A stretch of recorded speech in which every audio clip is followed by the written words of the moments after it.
So today is May 21st, the second video in this Brill Media experiment that I'm doing.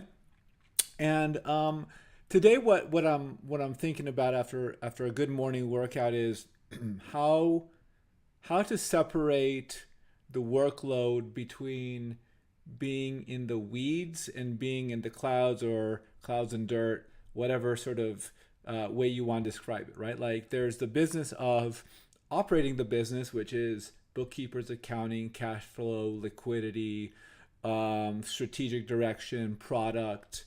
And then there's the we need to create pixels. We have to respond to a client. Let's pull a site report to see where our sales conversions are coming from. We have a team of 10 people, including me. So there's 9 employees plus me. And the reality is that this business is forged in my vision, and the team that I have is working very hard to deploy my vision, which still means at this point that we are still going by a process that is being developed and routinely refined. And the short of it is that I still need to be involved in the day to day. And I think that's very important for the business because my name is on the business. And I think it's good for the strategic direction of the business. Now, the challenge is, I oscillate back and forth, right? Like,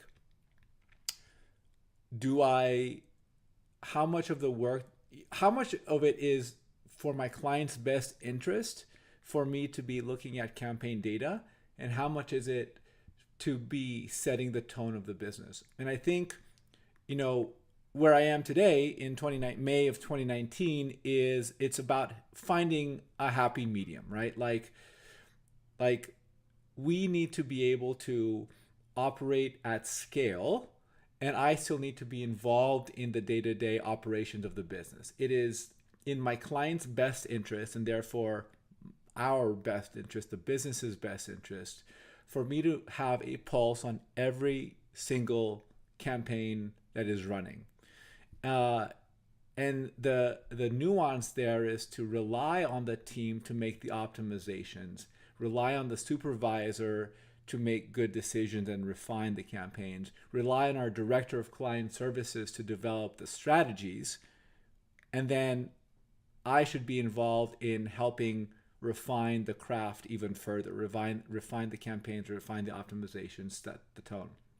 And I think what's interesting is, something as simple as turning on a site list. We're running a campaign right now where we're running ads, and we want to turn on ads to a hip hop site list.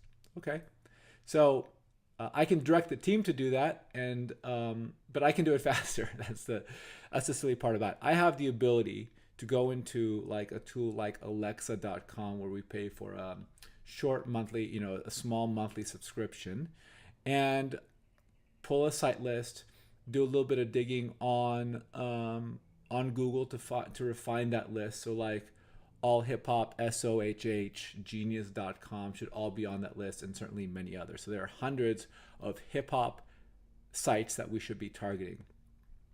And a lot of them will have ads that we can buy programmatically. And so we're turning on that performance. So I think one of the things that, if you're a business owner, and this is for you, or if you're an entrepreneur or an aspiring entrepreneur, I think what's important is the desire and the need to be able to do every single thing that you are selling, right? Like this programmatic business cannot exist if Robert Brill doesn't know how to successfully operate programmatic campaigns. And what makes me a strong seller of our products and services is the fact that I know in the dirt how to do things like upload, traffic creative, create site lists, optimize campaigns. I have a vision for the way different campaigns should be run. So for example, I know, and we direct the team to set up campaigns so that prospecting ads to audiences that haven't recently connected with the brand, and who are generating demand for prospecting audiences should have a different campaign than the remarketing audiences. Why? Because prospecting and remarketing audiences fundamentally act very differently. It's sort of like physics. It's not as interesting or as important as physics, but the point is the mechanics of the marketplace are different for different types of audiences. When you think about a campaign, the properties of a remarketing campaign are very different than the properties of a prospecting campaign. So what are those differences? Remarketing audiences typically are substantially smaller, and because they're substantially smaller, there's just not a lot of money to spend against remarketing audiences relative to the larger prospecting pool of people who may not have interest in the brand, but in fact, upon seeing an ad or seeing the messaging will have interest. Like, you just need to activate that audience, right? So prospecting, larger scale, lower overall performance. Remarketing, substantially lower scale, substantially better performance in the form of like higher click-through rate, for example. So the idea here is, our job is to have the knowledge and vision for how we should set up campaigns. And I think as an entrepreneur, you have to be able to sell in the very thing that you're thinking of. And I think as a business owner, my job is to set the tone and vision for the team. And then as the person who's responsible for the ultimate health of our business, I have to find the right way of ensuring that the top level businessy things happen and the day-to-day tactical things happen in the vision that I request or that I set.